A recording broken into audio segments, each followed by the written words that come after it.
waxaana wanaagsan daawadayaal halkan waa janalka waa news qodobada wararka daawad doontaana waxaa kamid ah xeer ilaaliyaha guud oo u yeeray wasiir beele iyo baaritaano dhanka maaliyadda ah oo la bilaabay madaxweyne xasan sheekh iyo ra'iisul wasaare xamsana siyaabooyin kala duwan ayay war u soo saareen iyo muxuu yahay qorshaha Puntland kadib guuldaradii Saciidani qodobada maqasheen waxay ahaayeen kuwii ugu door corona warka janalka waa news fadlan daawada hadda nagu cusubtaan nagu soo biro kamid noqon saaxiibada hela wararkan ku baayna janalkan aragtidiina halka hoos noogu reeba muuqaalkana si share gareey laakiin waa inoo muhiim haatan ku soo dhawaada qodobadaas oo faahfaahsan xeer ilaaliyaha guud ee qaranka ayaa u yeeray wasiir beele qoraal ka soo baxay xafiiska xeer ilaaliyaha guud ee qaranka ayaa loogu yeeray wasiirka sii haya xilka maaliyadda ee xukuumadda Soomaaliya Cabdiraxmaan Ducaale Beele oo qayb ka noqday baaritaan dambiye lagu galay maaliyadda iyo dhaqaalaha dalka wasiir beele ayaa looga yeeray xarunta xeer ilaalinta inuu xaadiro 27 bisha Juun sanadkan 2022 si uu uga jawaabo baaritaanka socda waxaana xeer ilaaliyaha guud uu sheegay inuu baaris ku hayo dambiye la xiriira maaliyadda iyo dhaqaalaha dalka warka kooban ee ka soo baxay xafiiska xeer ilaaliyaha ayaa lagu yiri xafiiska xeer ilaaliyaha guud ee qaranka u qaabilsan dambiyada lidka ku ah maaliyadda dhaqaalaha iyo kuwa danabeysan isaga oo gudanaya waajibaadkiisa shaqo waxa uu baaris ku haya dambiye la xiriira maaliyadda iyo dhaqaalaha wadanka sidaas daraadeed xafiiska xeer ilaaliyaha guud ee qaranka waxa uu yeerayaa wasiirka maaliyadda xukuumadda federaalka Soomaaliya oo ay warqadani sida tooska ugu socoto inuu yimaado xafiiska maalinta Isniinta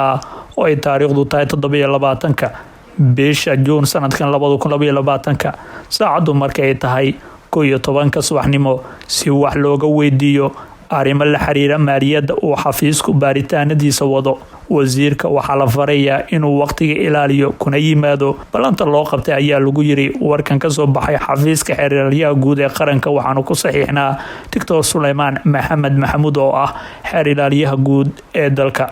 si kastaba arrimahan ayaa waxa uu imaanaya xilli maalmihii ugu dambeeyay xeer ilaalintu ay wadeen baaritaano la xiriira dhanka maaliyadda taas oo lagu sameeyay xubno kala duwan oo ka tirsan wasaaradda maaliyadda iyo bangiga dhexe Soomaaliya waxaana la sheegayaa in baaritaanka arrinkaas la xiriiray uu ku soo biyo shubta wasiir beele oo isaguna laga dhuur sugayo baaritaanka la filayo in lagu sameeyo iyo waxyaabaha ka soo baxa baaritaankaasi geesta kalena madaxweyne xasan sheekh iyo ra'iisul wasaare xamsana siyaabooyin kala duwan ayay war u soo saareen madaxweynaha Soomaaliya mudane xasan sheekh maxamuud ayaa soo saaray qoraal uu ugu mahadcelinayo xildhibaanada golaha shacabka Soomaaliya oo si aqlabiyad leh ku meelmariyeen ra'iisul wasaare Xamse Cabdi Barre madaxweyne xasan ayaa ku bogaadiyay xildhibaanada golaha shacabka ansixinta ra'iisul wasaaraha uu soo xulay si loo guda galo dhismaha dowladda cusub mahad ballaaran ayaan u jeedinayaa golaha shacabka baarlamaanka federaalka Soomaaliya oo ay la qaatay magacaabista ra'iisul wasaare Xamse Cabdi Barre oo aan markii horeba ku soo xulay aqoonta iyo kartida hogaamineed ee uu leeyahay howlaha hortaminta u leh dalkeena ayaa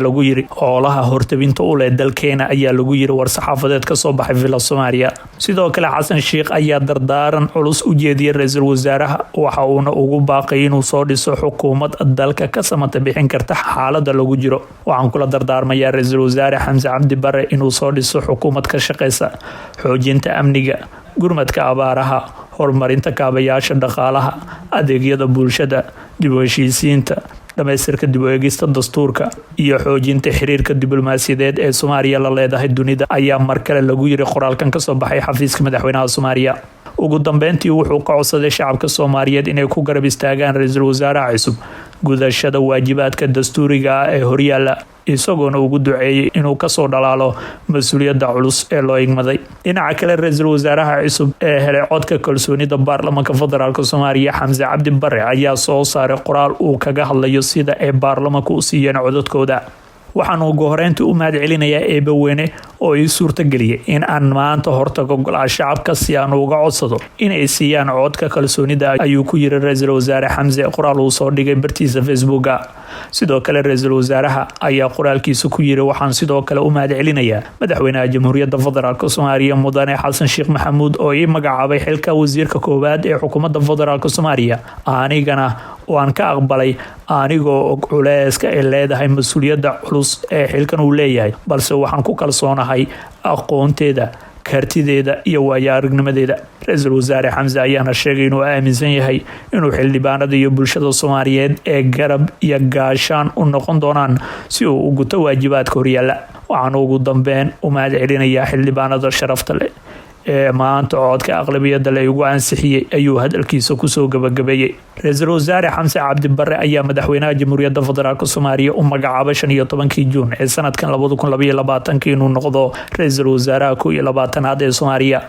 Tobanbari kadib kulanka maanta xarunta Villa Hargeysa ee iskugu yimaadeen mudanayaasha golaha shacabka ayaa cod aqlabiyad leh lagu ansixiyay ra-iisul wasaare Xamse. 220 xildhibaan oo kulankaasi soo xaadirtay ayaa waxa ay dhammaantooda cod gacantaaga ay ku ansixiyeen ra-iisul wasaaraha, waxaana ra-iisul wasaaraha cusub xildhibaanada hortooda ku dhaariyay gudoomiyaha maxkamadda sare ee dalka. Si kastaba Xamse Cabdi Barre ayaa noqday ra-iisul wasaaraha 21aad ee Soomaaliya, waxaana looga fadhiyaa inuu soo dhiso xukuumadiisa isla markaasna uu ku soo celiyo baarlamaanka federaalka Soomaaliya si ay u ansixiyaan golaha wasiirada cusub. waa hagaagii daawadayaal iminkana waxaanu eegaynaa muxuu yahay qorshaha Puntland kadib guuldaradii Saciidani. wasiirka tamarta iyo macdanta dowlad goboleedka Puntland Caarshe Maxamed Saciid oo Muuse oo la hadlay warbaahinta ayaa shaaca ka qaaday arrimo ku aadan mustaqbalka Puntland kadib guuldaradii Saciid Cabdullaahi Dani. Caarshe Maxamed oo kamid ahaa kooxda ololaha doorashada Saciidani ayaa sheegay in guuldaradii soo gaartay ay mas'uul ka ahaayeen xildhibaanadii lagu soo doortay Puntland walow uusan shaacin sida ay ugu lug lahaayeen damaca fashilmay ee hogaaminta Dani. Wasiirka ayaa xusay in dhaqaale fara badan uga baxay doorashadaasi iyadoo ujeedkooduna uu ahaa inuu soo baxo madaxweyne Dani si uu u hogaamiyo filla Soomaaliya. Nasiib darada eedeeda xildhibaanadeeni baa iska lahaa haddii runta la isku sheego ayuu yiri.